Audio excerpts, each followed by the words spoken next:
녹화 이제 시작하고. 근데 갑자기 어제 왜 이게 시장에 부정적으로 작용을 했나, 그거를 좀 먼저 말씀드리고 이제 시황이나 이제 보유 종목 대응 전략 쪽을 좀 말씀드리는 게 좀 좋지 않을까 좀 생각이 듭니다.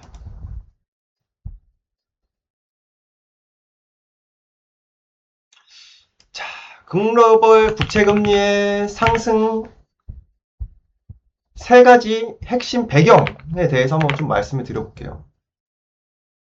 이거 이렇게 올리고, 좀 더 올려요. 이 정도 올려놓고.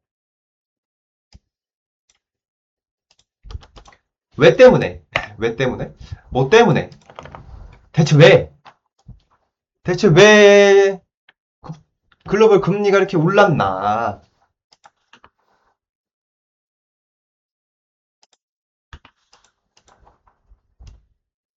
1번, 인플레이션의 영향도 있습니다. 예상보다 경제도 미국 기준이에요, 이거는. 미국의 경제가 생각보다 견조하고 안 좋은 건 아니죠. 사실 근데 뭐 최근에 뭐 고용 지표라든지 이제 물가 지표라든지 이런 걸 봤을 때 금리 동결의 방향성으로 잡힌 거는 맞습니다. 맞는데 어쨌든 이게 좀 거시적인 관점으로 이 전체적으로 이제 나무가 아닌 숲을 바라본다는 시점으로 봤을 때 예상보다는 견조한 경제,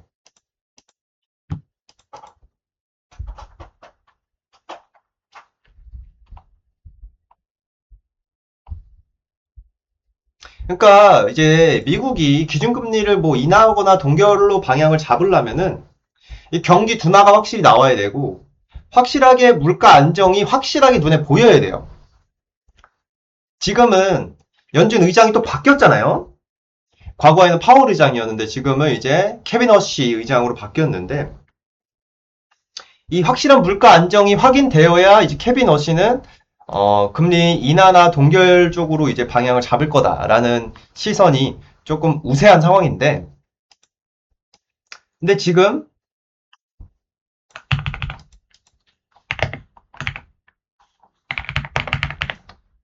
이 서비스 물가의 상승과 생각보다 견조한 고용지표. 고용지표는 이번에 꺾이긴 했는데 한 번 더 봐야 될 것 같아요, 제 생각에는. 이거는 그래도 지워놓을게요. 지정학적 리스크가 크죠, 가장. 이게 가장 큰 거예요, 사실. 이런 이유로 지금 인플레이션이 생각보다 쉽게 꺾이지 않고 있는 거죠. 이게 가장 큰 거예요. 이거 진짜 언제까지 이거 끌고 가는 거야, 대체. 그쵸? 시청자분들. 이거 대체 언제까지 끌고 갈 거야?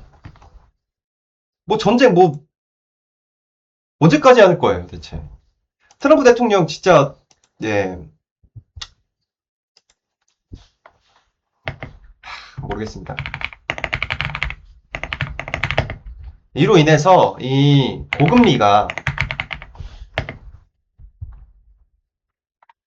더 오래 유지될 것이라는 시장 평가.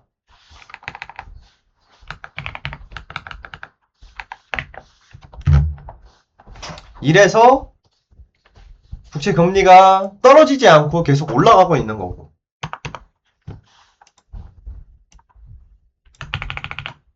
두 번째, 오늘 또 조금 부각이 됐던 사실인데 이거는 뉴스로도 좀 많이 나왔어요. 이게 뭐냐면은 정부의 국채 공급 과잉이에요. 특히 미국. 이것도 미국이에요.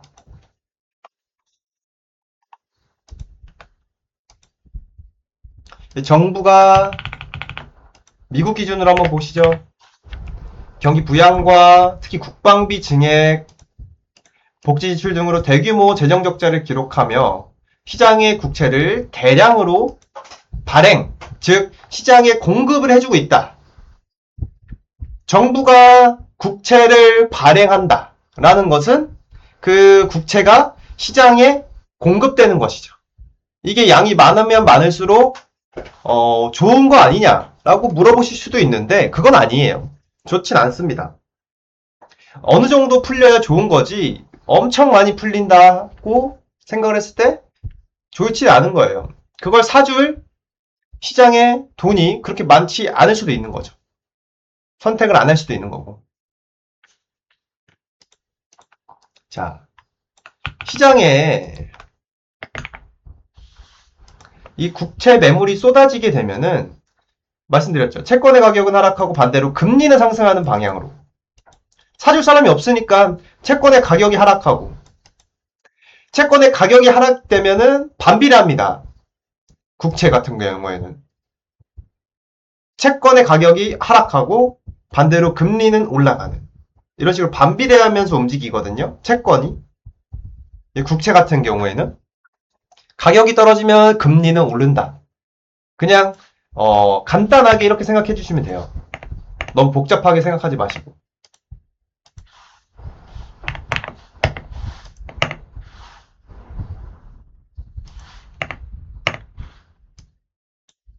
이 정도로 생각해 주세요. 너무 복잡하게 생각하지 맙시다, 우리. 그냥 왜 그런 건지. 이제 또 하나. 중앙은행의 통화정책 전환.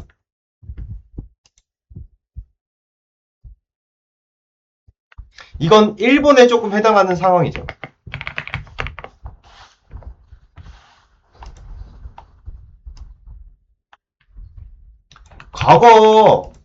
과거의 중앙은행들은, 각국의 중앙은행들은 이 시중에 풀려있는 국채를 정부에서 사들이면서 금리를 낮췄어요. 이거를 양적 완화라고 합니다.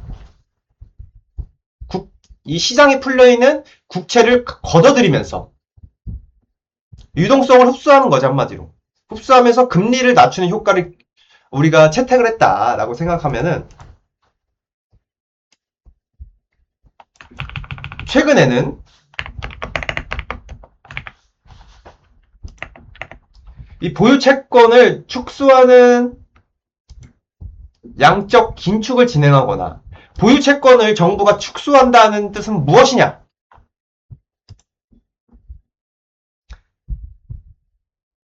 이거예요. 이걸로 귀결되는 거예요. 시장에 국채 매물이 쏟아진다 라는 뜻입니다. 보유 채권을 사들이는 게 아니라 축소한다는 뜻은 안 사들인다는 거죠. 그러면 시장에 계속 이 국채 매물이 돌게 되고 그러면서 이제 경기 부양이라든지 국방비 증액이라든지 이 복지 지출 같은 복지 지출 같은 다양한 것들에 이제 돈을 쓰면서 대규모로 이제 재정 적자를 계속해서 기록을 하고 있으니까 우리나라도 마찬가지예요. 일본도 마찬가지고 미국도 마찬가지입니다. 대표적으로 이렇게 3국을 봤을 때 대부분 재정 적자가 커요. 우리나라도 마찬가지고. 근데 이거는 뭐 간간히 뉴스 보시면 뉴스를 보셔서 아시는 맞다. 그런 뉴스 본 것 같은데 라고 생각하시는 분들도 계실 거예요. 그겁니다. 양적 긴축, QT라고 해요. 양적 긴축을. QT를 진행하거나 이제 추가적인 금리 인상 또는 완화 축소로 조치를 취하고 있다. 그러니까 이 기조 자체가 이 국채를 사들이는 것이 아니라 국채를 풀고 있다.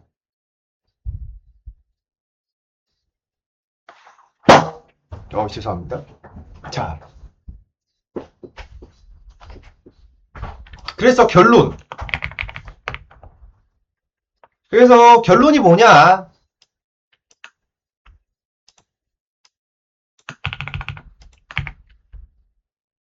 대출금리가 상승하죠.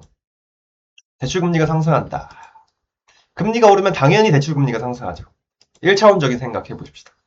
국채 금리는 은행의 주담대, 신용대출, 회사채 금리의 기준이 당연히 되죠. 당연히 되기 때문에 기업 또는 이제 뭐 개인 사업자 또는 이제 소상공인들의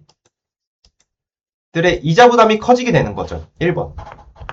가장 기본적인 겁니다. 2번. 이로 인해서 기업과 가계 이자 부담이 커지게 되면은 주식시장의 밸류에이션에 부담이 되는 거죠. 그쵸?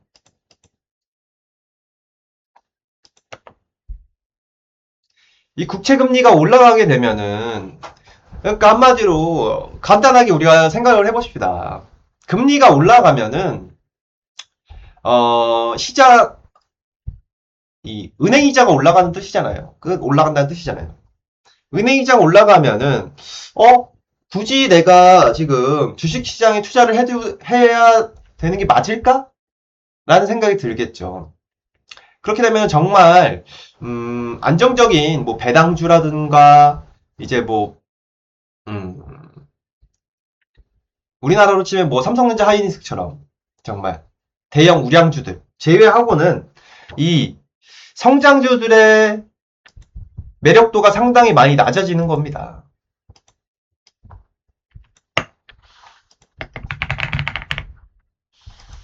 이래서 코스닥에 그리고 코스피도 마찬가지지만요. 특히 코스닥에 안 좋은 작용으로 한다. 작용으로 만들어진다. 라고 좀 생각을 해주시면 될 것 같아요. 다음으로 글로벌의 자금이 이동된다. 금리가 높아지면은 금리가 높은 미국 달러 자산으로 자금이 쏠리면서 신흥국, 우리나라입니다. 우리나라 아직 신흥국이에요. 경제적으로서는. 신흥국 또는 이제 비달러 통화의 변동성이 확대된다. 라는 뜻은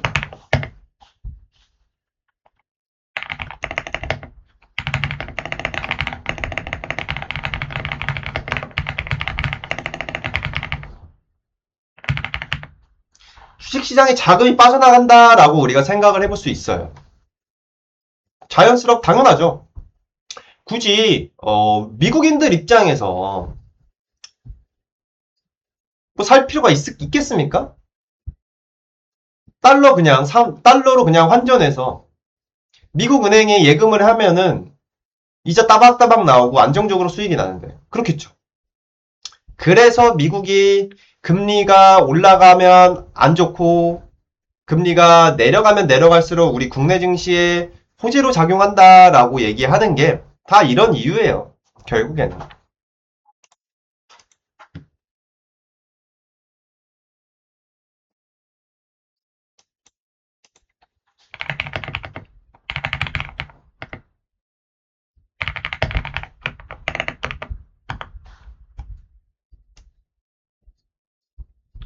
좀 공유 좀 해드리겠습니다.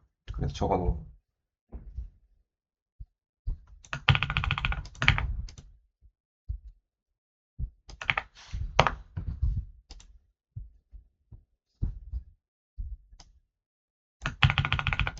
이러한 이유가 있다.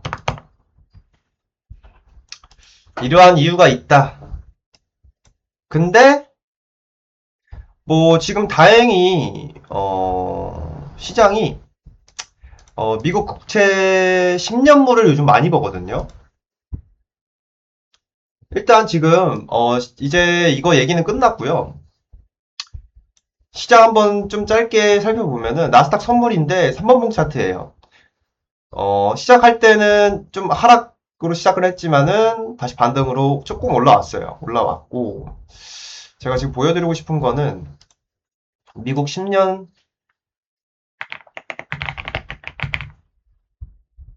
미국채 10년물인데 제대로 안 나오네요.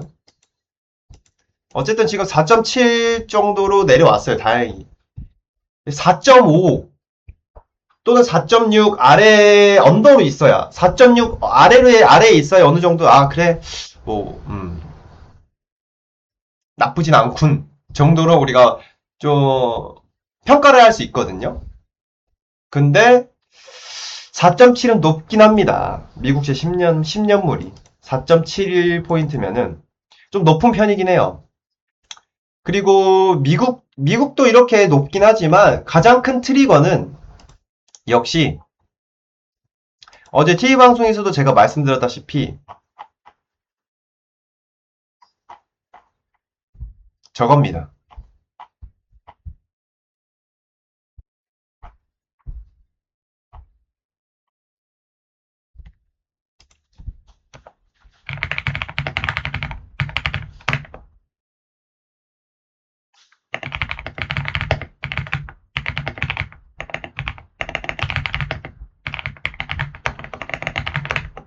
이게 가장 커요, 지금. 이것 때문에 어제 아시아 증시가 그렇게 빠졌던 거고, 어제 일본 같은 경우에는 뭐, 반도체 기업인 키옥시아도 꽤 많이 빠졌어요, 어제. 이런 이슈로 좀 빠졌다라고 생각해 주시면 돼요. 이게 가장 크긴 해요, 지금, 현재로서. 자, 그래도 소구장은 좀 회복은 해주네요. 일부 종목들. 로봇 쪽도, 2차전지 쪽도 플러스가 나오는데, 이거까지만 말씀드리고, 종목들 시황 좀 보겠습니다. 이게 좀 크죠?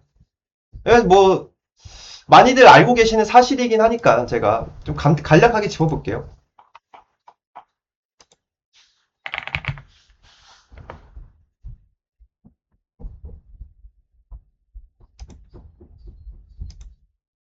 자, 일본이 그렇게 올라가면은 어떻게 되냐.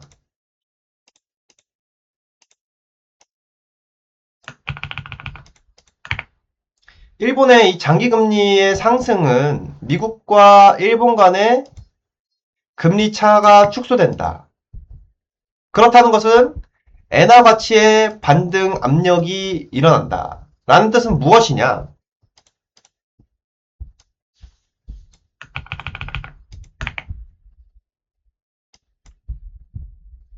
이게 무슨 뜻이냐?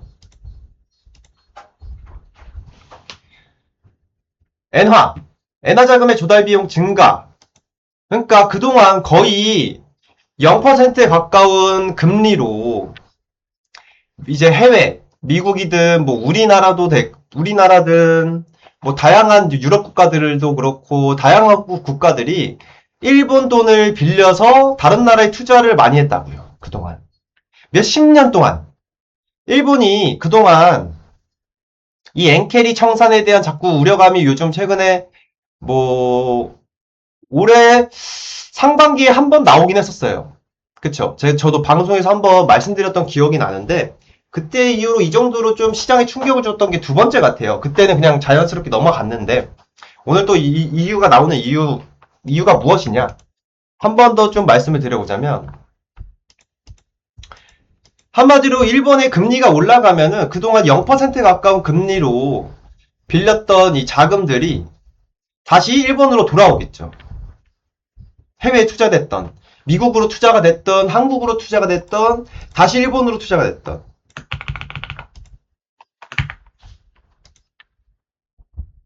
이게 핵심인 거예요, 지금. 그냥 딱 한 줄 요약. 일본의 금리가 오르면 그동안 값싼 엔화를 빌려서 다양한 국가의 해외에 투자해온 자금들이 돌아올 여지도 커진다. 그게 왜? 그게 왜? 왜 악재냐? 생각보다 이 값싼 엔화를 빌려서 해외에 투자되어 있는 자금이 꽤 많다고 해요. 진짜로. 생각보다. 엔화를 빌려서. 그 자금들이 일본 금리가 오르면은, 그러면 이자를 내야 되고, 이자를 내야 되면, 이건 별론데? 그동안 이 일본 엔화에 대한 메리트가 없어지는데? 하고, 그냥 파는 거예요. 무지성 매도가 나오는 겁니다. 한마디로. 매도가 매도를 부르는 우리가 7월달에 경험했었던 그런 매도가 나올 수 있다는 것이에요. 그게 바로 엔캐리 청산이에요. 그게 바로 엔캐리 청산이다. 각국의 다양한 자산들로 투자되어 있던 이 자금들이 일본 금리가 올라가게 되면은 그 투자금들을 다 빼는 거예요. 손실이든 수익이든. 이자를 내야 되니까 일본 돈을 빌렸으니까. 그러면 그냥 다시 다 갚는 거죠, 그냥. 한마디로 해외에 투자되어 있는 자금들이 다 썰물처럼 빠질 수 있다. 그렇게 되면은 그 국가 또는 그 어떤 카테고리 안에 있는 이 금융시장이 됐든 부동산이 됐든 뭐 국채가 됐든 다양한 투자 방법이 있잖아요. 그런 데서 이제 유동성이 쭉 빠져나가는 거죠. 한마디로 자금, 수급이 빠져나간다. 지금 코스피가 어제도 그렇고 외국인의 매도세가 이렇게 거세지고 있는 이유도 이겁니다. 금리가 올라가면서 이러한 엔캐리 청산에 대한 우려감이 이 외국인과 기관의 수급에 큰 영향을 줬다. 그렇게 봐주시면 돼요. 이게 엔캐리 청산에 대한 우려감. 그리고 엔캐리 청산이 되면은 어떠한 영향을 끼치는지 시장에. 그게 지금 시장이 어떻게 작용을 하고 있는지 어제와 오늘 잘 보여줬다라고 생각해요. 그래서 한번 이렇게 짚어드렸던 거고, 이거는 이 정도로 정리를 할게요. 이거는 이 정도로 좀 정리를 해드리고, 뭐 길게